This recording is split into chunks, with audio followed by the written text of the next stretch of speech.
Hello everyone, my name is Rithvik Yerreddu. I'm 15 years old and I'm a student at South Brunswick High School. I'm here to tell you a bit about myself and how Summit Speech School has changed my life. As you've just heard, my life would have been much different had my parents not found Summit Speech School and moved us to New Jersey. I wouldn't have received a cochlear implant until I was 5 years old. It's possible that I would have had to learn sign language at a special school for the deaf in India. Instead, we moved to America in May 2001, and I had my first cochlear implant surgery a year later. At that time, I started receiving early intervention services from Summit Speech School's parent-infant program. Miss Lisa was my teacher, and my parents told me I would sit by the window looking outside, eagerly waiting for her to arrive at every session. After 6 months of therapy, I spoke my first word, which was not mom or dad, but outside. So you can guess how much I love to go out and play every day. Once I turned 3, I was old enough to attend Summit Speech School and had a 1-hour bus ride each way.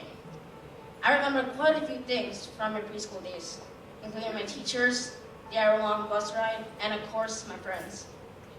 At 5 years old, I graduated from Summit Speech School and enrolled in my local elementary school for kindergarten. My parents told me that I was already reading first grade books, talking up a storm, and succeeding in school. All of that was possible because of the excellent teachers and the foundation that I received at Summit Speech School.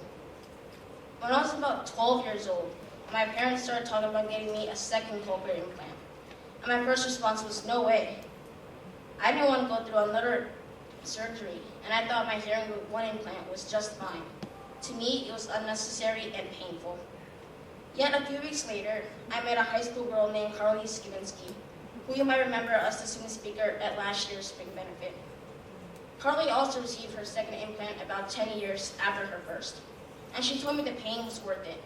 She said her hearing was fully maximized, and she could not hear everything around her on both sides.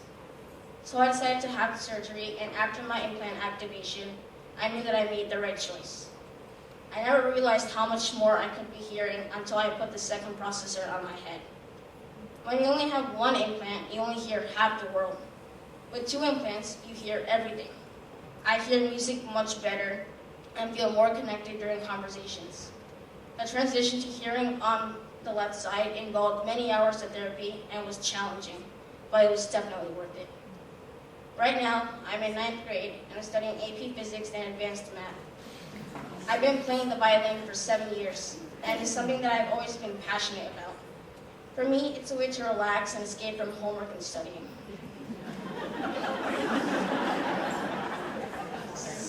Sometimes, when I meet kids my age, they think I'm wearing a Bluetooth. But then I explain that I'm hearing impaired and wear cochlear implants to hear. When they ask what it's like to wear implants, I usually tell them, to be honest, most of the time, I don't really give it any thought. Because the implants themselves, they are so light that I actually have to sometimes check to make sure I'm still wearing them. Other than that, I'm really just a regular, normal kid who likes to play video games, basketball, taekwondo, and soccer with my friends. I also have a love for cars and dream of owning my own car like this someday. I've even come up with some innovative ideas. For example, I thought that cars should come with a feature called mood lighting. The lighting of the car's interior changes depending on the driver's mood. My parents and I discussed patenting the idea, but we never did. And soon enough, Ford Motor Company started implementing this feature in their own cars. So I guess I'll have to continue dreaming some ideas.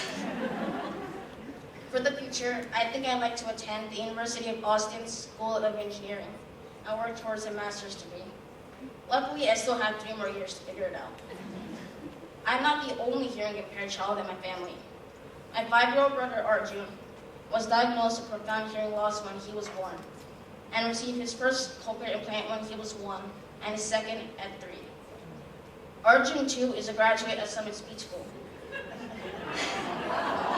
He may have hearing impairment like me, but his enthusiasm, energy, and playful attitude tells the world that it doesn't really matter. So I want to thank the staff and faculty at Summit Speech School for giving me the confidence, courage, and knowledge to succeed in my further studies and the rest of my life. And finally, I'd like to thank my mom and dad for taking a leap of faith to uproot their lives and start a new life in America, just so that I could learn to listen and talk. They left India, along with their friends and families, to jobs and their jobs to give me the best absolute chance at success. Because of the sacrifices that they made, my future and my little brother Arjun's future is bright. Mom and Dad, thank you so much.